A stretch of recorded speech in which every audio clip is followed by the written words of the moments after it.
Welcome to our deep dive today. We're going to be exploring some really interesting ideas from this book that we got. And it's all about co-creating paradise through these things called biofields and bliss. It's pretty wild stuff. Yeah, it really does push the boundaries of what we think is possible. The book talks about these 5 biofields and how they're all connected. Guys, biofields. Okay, I'm listening. What are they? So you've got your personal biofield, your social biofield, and then the global biofield. And then it gets even bigger with the cosmological biofield and even a dimensional biofield. They're like these layers of energy, and they all affect each other. Layers of energy, huh? So how do these biofields actually, work? What can we do with them? Well, the book says we can actually influence them. It calls us biofield technicians. Biofield technicians. Sounds pretty high tech. What do these technicians actually do? Think of it like tuning a radio, but instead of finding music, you're tuning into specific frequencies. Yeah. Like there's this paradise channel where you can align with other people who are on the same wavelength. That's a pretty big claim, right? Like we can just tune into paradise. But how? Does the book give any instructions? It does. It has these techniques with wild names like Recipe 2000 and luscious lifestyles. They're supposed to help refine your personal biofield. And the goal is to reach something called four-body fitness. Four-body fitness. I'm intrigued, but skeptical. So does this four-body fitnesses thing actually work? Honestly, I'm not sure. But the idea itself is pretty fascinating that we can actually shape our reality through our energy. It's definitely worth exploring. Okay, so let's talk about paradise then. What does that even mean in this context? Am I picturing beaches and cocktails? Not quite. It's not really about a physical location. The book describes paradise as more of a state of being, like a collective reality where everyone experiences love and health and wealth. Love, health, wealth. Sounds good to me. Anything else? Oh, yeah. Also, passion and purpose and deep, fulfilling relationships. Okay, those are some pretty big desires, I right? guess Does the book say everyone wants those things? it does. It says these desires are universal and that achieving them comes down to aligning our personal biofields with their frequencies. So we're talking about creating this sense of harmony, like inside and out, both individually and as a whole, all using these biofields. Exactly. Imagine it like a giant cosmic symphony. Each of us is like an instrument, our personal biofield, and when we're all in tune, the music becomes richer and more beautiful. I like that, the cosmic symphony of paradise. So how does the book connect these personal desires with the whole paradise thing? Well, it says our personal biofields actually interact with those bigger fields, the social and global ones. So if we can refine our own biofield, we can actually contribute to a positive shift in the global one. It's all about moving towards what it calls the paradise paradigm. It's not just about changing ourselves, it's about contributing to a larger shift. That's pretty powerful. It is. It makes you think about the ripple effects of your own energy and how you can make a positive difference just by getting your own frequencies aligned. So how do we do that? I mean, where do we even start? What does the book say? The book actually draws a lot from ancient wisdom traditions, like things like yoga, tantra, and Taoism. Interesting. So it's like taking these ancient practices and reinterpreting them through the lens of biofield science. Exactly. It bridges that gap between ancient wisdom and modern concepts, gives us a whole new way to think about personal and collective transformation. This is where it starts to get really interesting for me. So how do these ancient practices connect to biofields and how we can use them now? Okay, so one of the big ideas the book talks about is DOW power. It stands for Divine One Within. DOW power. All right, I'm all ears. What is that and how does it play into refining our biofields? Well, the book says that everyone has this inherent divine power inside them, and we can access it through things like meditation, visualization, energy work, all those good things. It says that by tapping into our DOW power, we can transform our own lives and even connect to this vast network of energy. They call it the Cosmic Nirvana Network, or CNN for short. Cosmic Nirvana Network. Wow, the book's terminology is definitely out there. I know, right? But if we can look past the unusual names, it's pretty fascinating to think about accessing this higher wisdom and guidance through our biofields. So it's like we're all plugged into this invisible energy network, Yeah. and by refining our own biofield, we can tap into a bigger collective consciousness. That's the idea. And this is where those techniques I mentioned earlier, like Recipe 2000 and luscious lifestyles come in. They're supposed to be like pathways to achieving four-body fitness so we can align our physical, mental, emotional, and spiritual bodies with this paradise channel. So it's not just about positive thinking or visualizing what you want. It's about getting your whole being, thoughts, emotions, actions, energy, all in sync with this paradise frequency. You got it. It's about becoming more aware of your energy and how you can use it to create a better reality for yourself and everyone around you. This is all really intriguing, but I have to ask, how do we actually do this? What tools does the book give for refining our biofields and tapping into this DOW power? Can you give us some examples? Oh, yeah. The book has a bunch of techniques. Some are a little more out there than others. Out there, how? Do me an example. Well, there's this thing called the bioshield. It's a visualization where you imagine yourself surrounded by this protective shield of energy. It's supposed to help you attract what you want in life. Okay, I can see how that might be helpful. What else? Then there's the cosmic credit card. This one's all about attracting abundance, specifically financial abundance. Cosmic credit card. Hold on, does that mean I can manifest a credit card with no limit? Huh. Not exactly. It's more about shifting your mindset around money. The book says you need to visualize having all the resources you need. It's about cultivating abundance instead of scarcity. So it's about aligning your energy with wealth and abundance. I guess that makes sense. Yep.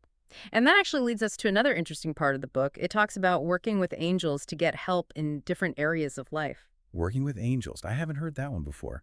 How does that fit in with biofields? It's presented as a way to tap into a higher source of guidance and support. Like, you can call on angels to help you with healing or finding your purpose, even with money. It's pretty wild. That does sound a little out there, even for Yeah. me. Does the book explain how it's supposed to work? Like, practically? It talks about things like prayer and meditation and visualization as ways to connect with these angelic energies. The basic idea seems to be that by aligning our biofields with these higher frequencies, we can get help from a realm beyond our physical senses. Okay, so it's about being open to guidance and support from sources we might not fully understand. Exactly. And it ties back into that whole cosmic nirvana network idea. Maybe these angels are part of that network, helping out those who are ready to receive it. It's definitely a lot to process, but it's making me rethink what's possible. We've talked a lot about personal transformation, but I'm curious, what does the book say about global change? Does it offer any solutions for creating a more harmonious world? It does. It has this whole thing called the Madonna Frequency Project #1. Madonna Frequency Project. Wow, that's a name that'll stick with you. What's that all about? It's about global retuning through individual and collective action.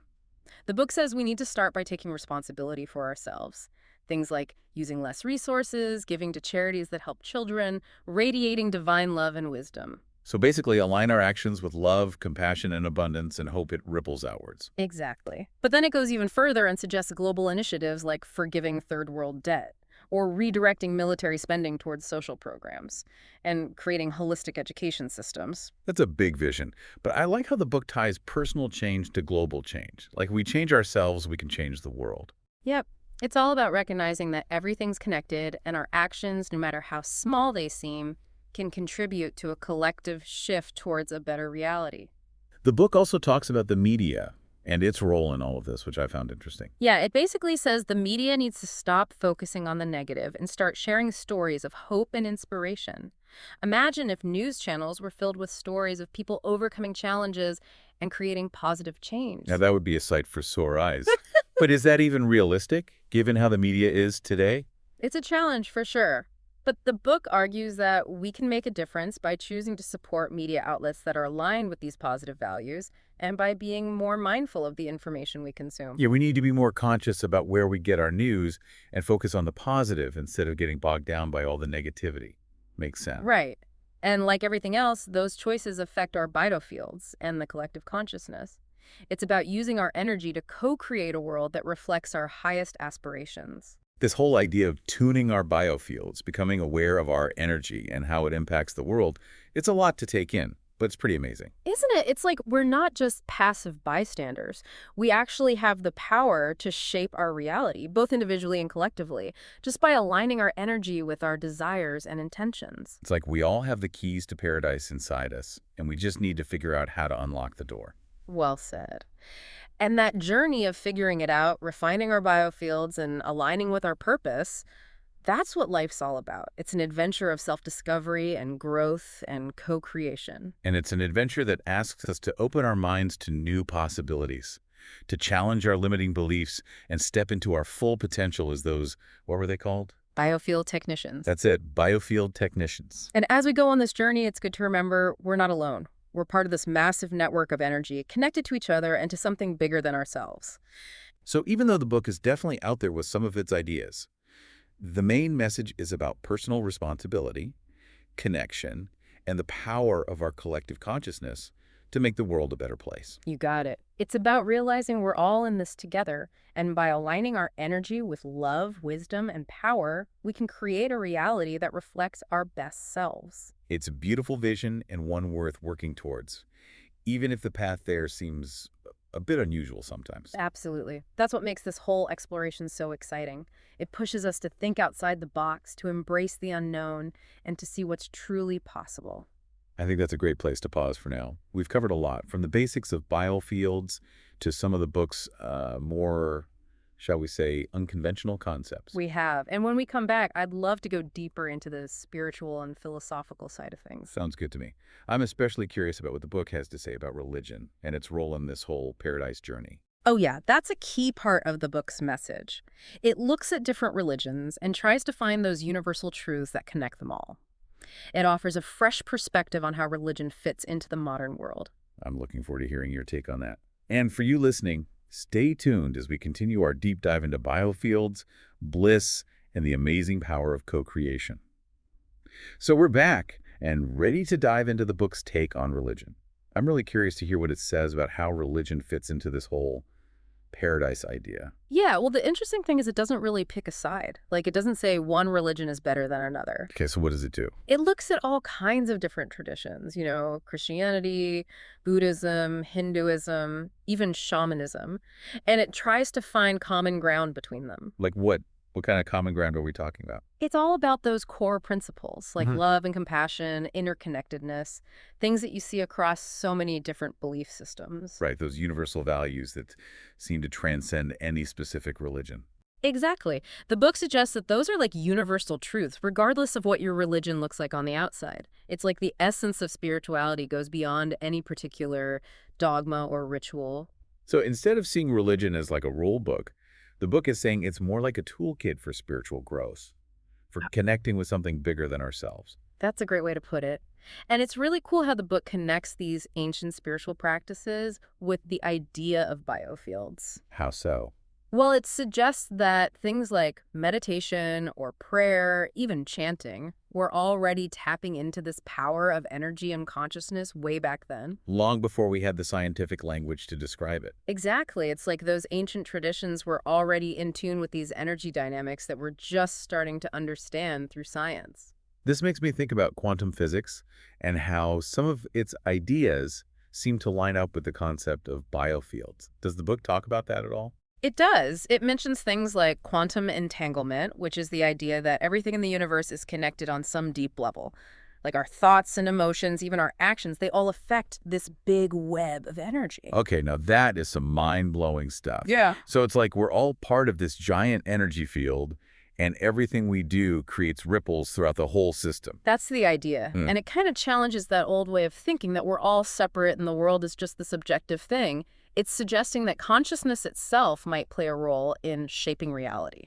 Wow, that's a pretty radical thought, but also kind of empowering. Like if our thoughts and intentions can influence reality, then we really do have the power to make a difference. Exactly. That's what the book is all about. It's inviting us to become conscious co-creators of our reality, both as individuals and as a collective. So we've explored a lot in this deep dive. From those 5 layers of biofields to ancient wisdom, quantum physics, even angels. It's been a wild ride.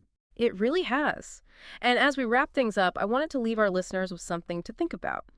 If we can tune our biofields to those positive frequencies, like love and wisdom, what other frequencies might be out there, and what kind of realities could they unlock? That's a great question to ponder. It really makes you think beyond the specific tools and ideas in the book and consider the limitless potential of our own consciousness. Exactly. It's a reminder that we're just scratching the surface here. There's so much more to discover and experience as we refine our biofields and expand our awareness. And while the book gives us this unique perspective on creating paradise, it's really up to each of us to find our own way, to explore these ideas, try out the practices, and see what works for us. Absolutely. It's not about reaching some perfect end goal. It's about enjoying the journey of growth and transformation and constantly expanding our understanding of what's possible. Well said. So to everyone listening, keep exploring, keep asking questions, keep experimenting, and most importantly, remember the incredible power you have to create a better world, both for yourself and for everyone around you. Thanks for joining us on this deep dive. We'll see you next time.